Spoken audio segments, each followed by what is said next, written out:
কেমন আছো সবাই? আবারও চলে আসলাম আর একটা রেসিপি নিয়ে। আমাদের বাড়িতে আমার ছেলের সাথে খেলার জন্য পাশের বাড়ি থেকে দুটো বাচ্চা এসেছিল। তাই ভাবলাম ওদের জন্য কিছু একটা বানিয়ে দেওয়া যাক, যেটা চটপট হয়েও যাবে আর বাচ্চারা খেতে খুব পছন্দও করবে।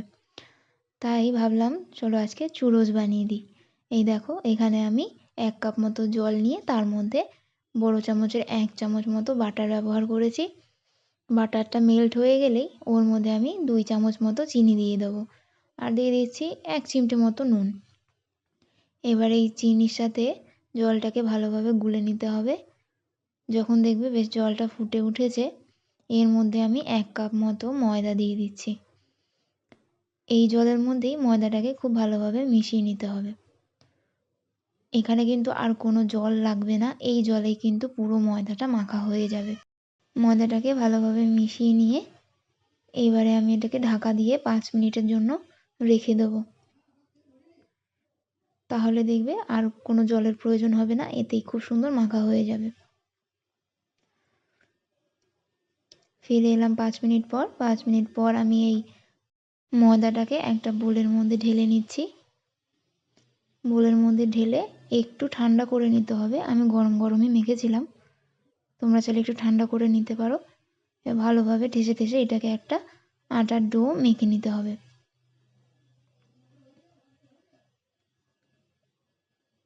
মিনিট 5 মতো মাখার পরে এর মধ্যে আমি একটা ফ্যাটানো ডিম দিয়ে দিচ্ছি। এখানে ডিমটা না দিলেও কোনো সমস্যা নেই, কিন্তু ডিমটা দিলে এর টেস্টটা খুব সুন্দর হয়। এইবারে এইটাকে খুব ভালোভাবে ডিমের সাথে মাখতে হবে। তোমরা চাইলে এটাকে ব্লেন্ডারেও মিক্স করে নিতে পারো, তাতে খুব তাড়াতাড়ি হয়ে যাবে। এখানে এইটাকে মাখতে প্রায় 5 থেকে 6 মিনিট মতো সময় লেগে যাবে। আর এমন করে মাখতে হবে যাতে কোনো ডেলা না থাকে, খুব একটা স্মুথ একটা পেস্ট বানিয়ে নিতে হবে। দেখতে পাচ্ছ এখানে আমার মাখা হয়ে গেছে। এবার এটাকে একটু রেস্টে রেখে দেবো 5 মিনিটের জন্য। এখানে আমি একটা পাইপিং ব্যাগ নিয়েছি, তার মধ্যে একটা নজল দিয়ে দিলাম যাতে শেপটা খুব সুন্দর আসে। তোমরা চাইলে যে কোনো প্যাকেট, যেমন দুধের প্যাকেট বা তেলের প্যাকেটও ব্যবহার করতে পারো। কোণগুলোকে একটু কেটে নিয়ে এবার আমি এই প্যাকেটের মধ্যে এই মিশ্রণটাকে ভরে দেবো।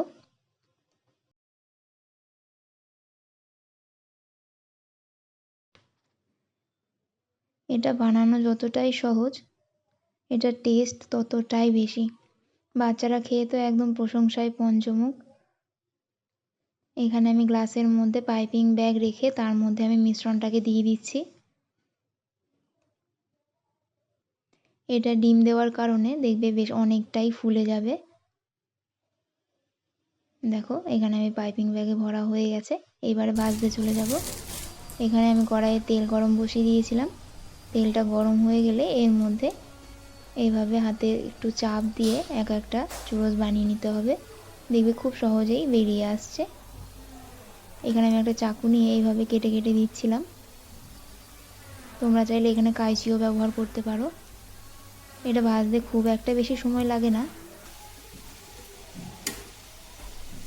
4 থেকে 5 মিনিট সময় হলে এটা দেখবে খুব সুন্দরভাবে হয়ে গেছে। দেখেছো কতটা ফুলে উঠেছে। এবার এটাকে লাল লাল করে ভেজে নিতে হবে।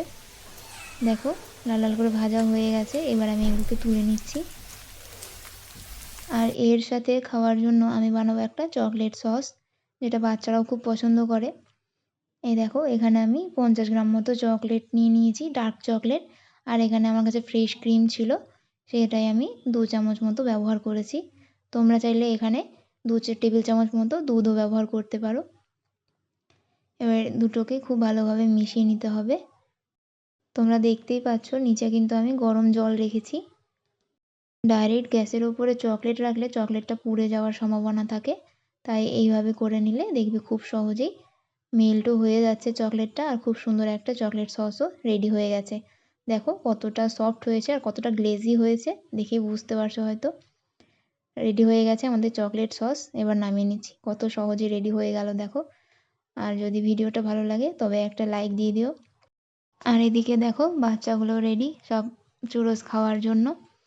ওরা তো খেয়ে এতটাই ভালো বলেছে যে কি বলবো, সেটা তোমরা নিজের চোখেই দেখে নাও ওদেরও ঠিক কতটা ভালো লেগেছে।